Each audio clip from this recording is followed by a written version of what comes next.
Hello everyone. Now we will discuss the treatment of workman compensation reserve. Workman compensation reserve का treatment क्या किया जाएगा वो discuss करते हैं. एक ये जर्नल एंट्री नोट कर लीजिए जो हमारे काम आएगी. दूसरी बात, वर्कमैन कॉम्पेंसेशन रिजर्व हमें बैलेंस शीट में कहाँ दिखाई देता है? पिछली वीडियो में हमने डिस्कस किया था बैलेंस शीट की लाइबिलिटी साइड में. इसका मतलब ये ऊपर रहेगा हमारी जर्नल एंट्री में. एक बार फटाफट रिवाइज करते हैं. लास्ट वीडियो में हमने क्या एंट्री करी थी? General reserve to all partners, workman compensation reserve to all partners, P&L to all partners, investment fluctuation reserve to all partners, और यहाँ पर all partners to P&L, all partners to advertisement suspense, all partners to goodwill. हम all भी बोल सकते हैं, हम old भी बोल सकते हैं. रेशो लेकिन सब केसेस में कौन सी रहेगी? ओल्ड. चलो वर्कमैन कॉम्पेंसेशन रिजर्व पर वापस आते हैं. वीडियो को पॉज करके ये जर्नल एंट्री नोट कर लो और फिर डिस्कस करते हैं कि इसका मतलब क्या होता है. वर्कमैन कॉम्पेंसेशन रिजर्व वो रिजर्व जो प्रॉफिट में से अलग करके रखा गया है. कुछ पैसा क्यों रखा गया है? For the claim of workman compensation. Workman कर्मचारी, अगर किसी कर्मचारी को कोई नुकसान हो जाता है, कोई चोट लग जाती है, उसकी कोई क्षतिपूर्ति करनी पड़े, तो उसके लिए अगर हमें कभी भी पैसे की ज़रूरत होगी तो हम वर्कमैन कॉम्पेंसेशन रिजर्व नामक गुल्लक में से उस पैसे को निकाल लेंगे. ये रिजर्व क्या होता है? प्रॉफिट में से बचाकर रखा गया अमाउंट. तो प्रॉफिट किसने कमाया? पुराने पार्टनर्स ने, पुरानी रेशो में. इसलिए जितना पैसा क्लेम में इस्तेमाल हो जाएगा, सही नहीं इस्तेमाल होगा तो उस पर पार्टनर्स का हक होता है. इसलिए वर्कमैन कॉम्पेंसेशन रिजर्व यहाँ पर जितना बैलेंस शीट में अमाउंट दे रखा है, to claim for workman compensation, जितना क्लेम हमें एडजस्टमेंट में दे रखा है, कोई कर्मचारी क्लेम मांगने के लिए आया है वो अमाउंट, और यहाँ पर टू ऑल पार्टनर्स में बाकी बचा हुआ अमाउंट. तो क्या कहा हमने? वर्कमैन कॉम्पेंसेशन रिजर्व में बैलेंस शीट वाला amount, claim for workman compensation में जो भी क्लेम दे रखा है हमें सवाल में, और ऑल पार्टनर्स में जो भी बचा हुआ अमाउंट है. और जब भी ये रिजर्व या कोई भी चीज़ डिस्ट्रीब्यूट होगी, it will be distributed in the old ratio. Okay, note कर ली एंट्री. इसी की एंट्री के इर्द गिर्द हमारा सवाल घूमता रहेगा. एक क्वेश्चन करते हैं साथ साथ. ये क्वेश्चन है, ए बी और सी उनकी ओल्ड प्रॉफिट शेयरिंग रेशो 5:3:2 है. अब वो अपनी प्रॉफिट शेयरिंग रेशो 2:3:5 करना चाहते हैं. अब वो कितनी भी रेशो करना चाहते हो, लेकिन जब इनके डिस्ट्रीब्यूशन की बात आती है तो हमारा जो है पूरा ध्यान ओल्ड रेशो की तरफ रहता है. कौन सी रेशो की तरफ रहता है हमारा ध्यान? ओल्ड रेशो की तरफ. So we'll think about the old ratio only. Now, workman compensation reserve is given on the liability side, and what is the amount of workman compensation reserve? 1 lakh. 1 lakh रुपए का वर्कमैन कॉम्पेंसेशन रिजर्व है. अगर किसी कर्मचारी को कोई चोट लग जाएगी, पैसे लेने आएगा, तो up to the amount of 1 lakh ये हमारी गुल्लक में पड़े हुए हैं, हम उसमें से निकाल कर दे सकते हैं. अच्छा, क्या एक बात बताओ, क्या ऐसा होता है कि हमने कर्मचारियों के कॉम्पेंसेशन के लिए पैसा निकाला है, ज़रूरी है कि कर्मचारी को चोट लगेगी ही लगेगी? ज़रूरी है कि कर्मचारी को कोई ना कोई क्षतिपूर्ति करनी ही पड़ेगी? ऐसा कोई साल भी तो हो सकता है जो हमारे लिए अच्छा हो और हमारे किसी कर्मचारी को कोई चोट ना लगे, कोई नुकसान ना पहुंचे. तो ऐसी स्थिति में हमारा सारा का सारा वर्कमैन कॉम्पेंसेशन रिजर्व बच जाएगा. यानी कि हमारा क्लेम कितना होगा? कर्मचारी कितना क्लेम मांगने आया है सिचुएशन में? 0. कोई क्लेम नहीं लेने आया. अगर कोई क्लेम लेने नहीं आएगा तो हम क्या करेंगे? ये सारा का सारा 1 लाख रुपया अपने पार्टनर्स में डिस्ट्रीब्यूट कर देंगे. और कौन सी रेशो में डिस्ट्रीब्यूट कर देंगे? ओल्ड रेशो में. तो चलो इसकी जर्नल एंट्री करते हैं. सपोज केस नंबर 1 है that no information about claim is given, या फिर नो क्लेम इज देयर. कोई क्लेम नहीं है. क्या कहना चाहिए, किसी कर्मचारी को, किसी एम्प्लॉय को, किसी वर्कमैन को कोई चोट नहीं लगी है, कोई क्लेम नहीं हुआ, या सवाल में कोई इन्फॉर्मेशन नहीं दे रखी है.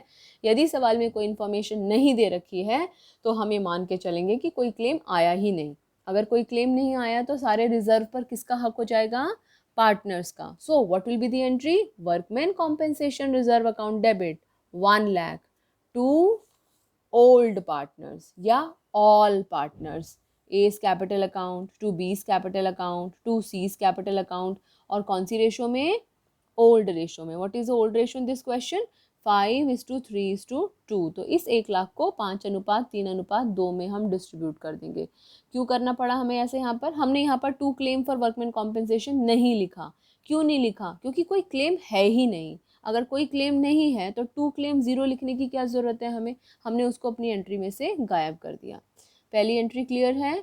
Now case number 2. पर अगले केस पे तभी जाना जब केस नंबर 1 आपने कम्प्लीटली लिख लिया हो। Let us move on to case number 2 now. Now in question number 2 the claim for workman is 50,000। कर्मचारियों के कॉम्पेंसेशन के लिए क्लेम आया 50,000। गुल्लक में कितने पैसे पड़े हुए हैं? 1,00,000। कितने निकालने की जरूरत पड़ रही है? 50,000। अभी भी गुल्लक में कितने पैसे पड़े हुए हैं? 50,000। इन 50,000 पर किसका हक? ऑल पार्टनर्स का। कौन सी रेशो में? ओल्ड रेशो में। जब आप अपने आप से सवाल करेंगे तभी आपको वो चीज़ क्लियर होगी। नाउ एंट्री तो वही रहेगी, क्या लिखेंगे? Workman compensation reserve account debit amount 1,00,000। Claim आ गया है इसलिए क्लेम लिख देंगे। 2 क्लेम फॉर वर्कमैन कॉम्पेंसेशन, कितना क्लेम आया है? 50,000। बचा कितना? 50,000। डिस्ट्रीब्यूट कर देते हैं to A's capital account, to B's capital account, to C's capital account. Distribute हो जाएगा ओल्ड रेशो में, हम इसको डिस्ट्रीब्यूट कर देंगे। What is the old ratio in this question? 5:3:2। उसमें हमने इसे डिस्ट्रीब्यूट कर दिया। क्लियर है? अगर ये क्लेम यहाँ पर 60,000 होता तो यहाँ पर क्लेम में कितना लिख देते आप? 60। यहाँ पर डिस्ट्रीब्यूट करने के लिए कितना बचता? 40। और आप उस 40 को ओल्ड रेशो में डिस्ट्रीब्यूट कर देते हैं। नेक्स्ट केस की तरफ चलें। गुड। आपके दिमाग में सवाल आते रहने चाहिए, आप ये सोचते रहें कि तो ऐसा भी तो हो सकता है कि जितने हमारे गुल्लक में पैसे हों उतना ही क्लेम आ जाए हमारे पास में। तो ऐसी सिचुएशन में क्या करेंगे? हमारी गुल्लक में पड़े हैं 1,00,000, क्लेम आ गया 1,00,000 का। Journal entry workman compensation reserve account debit 1,00,000 to, क्योंकि क्लेम आया है तो claim for workman compensation reserve 1,00,000। बाकी कितना बचा? 0। तो पार्टनर्स में कितना डिस्ट्रीब्यूट होएगा? कुछ भी नहीं, क्योंकि बचा ही नहीं है। पहली प्रायोरिटी तो उस गुल्लक में से हमने क्लेम के लिए देनी है, तो हमने क्लेम के लिए दे दिया, बाकी पार्टनर्स के लिए हमारा कुछ नहीं बचा। अब अगला क्वेश्चन आपके दिमाग में आना चाहिए, क्या हमने जितनी हानि के बारे में सोचा था उतनी हानि होगी? उससे ज़्यादा भी हो सकती है। ठीक है, तो अगला केस देखते हैं। Case number 4। ये सोच रहे होगे कितने सारे केसेस हैं, ये लास्ट केस है। इसको समझो, पूरा क्वेश्चन आपको समझ आ जाएगा। Claim for workman compensation is 1,10,000। गुल्लक में कितने पैसे पड़े हुए हैं? 1,00,000। कर्मचारी मांगने कितने आ गया है? 1,10,000। खाली हाथ तो नहीं भेज सकते उसको, इसलिए journal entry workman compensation reserve account debit, जितना रिजर्व हमारे पास पड़ा था 1,00,000 टू क्लेम कितने का आ गया? Claim for workman compensation 1,00,000। कर्मचारियों के लिए कुछ बचा क्या? कुछ भी नहीं बचा, उल्टा कर्मचारियों को ही अपनी जेब से देना पड़ेगा, यानी कि ये तो नुकसान की बात हो गई। हमने क्या सीखा था? कोई भी फायदा हो, कोई भी नुकसान हो, उसके लिए हम कौन सा अकाउंट बनाते हैं?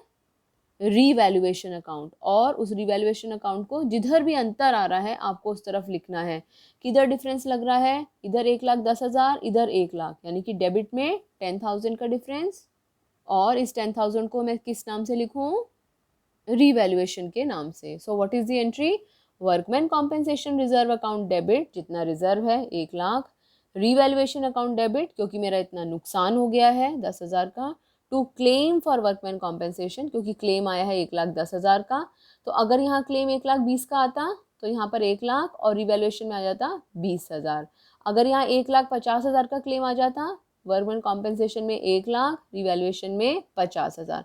अब ये जो नुकसान है, क्योंकि पार्टनरशिप अकाउंटिंग है, साझेदारी है, तो पार्टनर्स को हमने पढ़ा था 11वीं में, जो पार्टनर्स होते हैं उनकी लायबिलिटी अनलिमिटेड होती है, साझेदारों का दायित्व तो असीमित होता है। तो कोई भी नुकसान हो गया तो उन्हें अपनी पर्सनल पॉकेट से, अपने निजी संपत्तियों में से उस हानि को देना पड़ जाता है।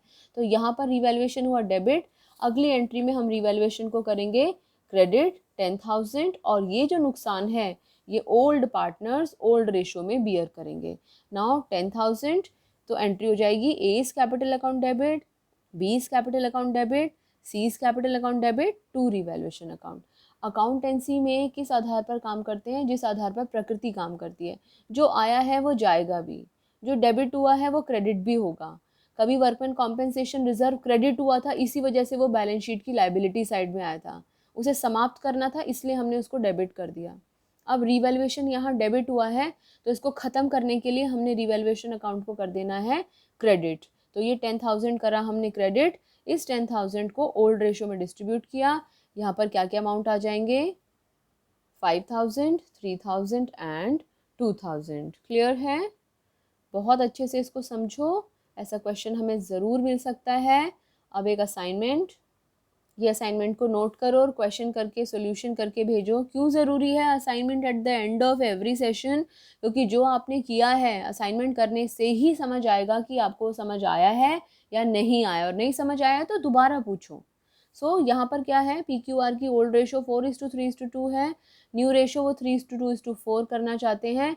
वर्कमैन कॉम्पेंसेशन रिजर्व 90,000 दे रखा है, अलग अलग केसेस हैं, कोई क्लेम नहीं है, सारा पैसा कर्मचारियों को चला जाएगा। 45,000 है तो 45,000 क्लेम में चला जाएगा, बाकी कर्मचारियों को चला जाएगा।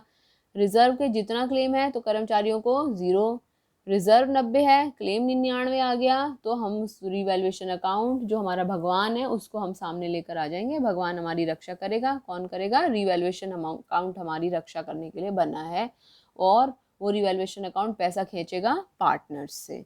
ठीक है, तो ये 2 एंट्रीज हम इसमें करेंगे केस नंबर 4 में। और ये ओल्ड रेशो है, न्यू रेशो है, हमारा फोकस किस पर रहेगा? हमेशा ओल्ड रेशो पर। ठीक है, इस क्वेश्चन को करो, फटाफट मुझे सेंड करो। कोई प्रॉब्लम है तो कमेंट बॉक्स में बताओ। नेक्स्ट वीडियो में अगले इंपॉर्टेंट टॉपिक डिस्कस करेंगे, क्या? Treatment of investment fluctuation reserve. Thank you, God bless you.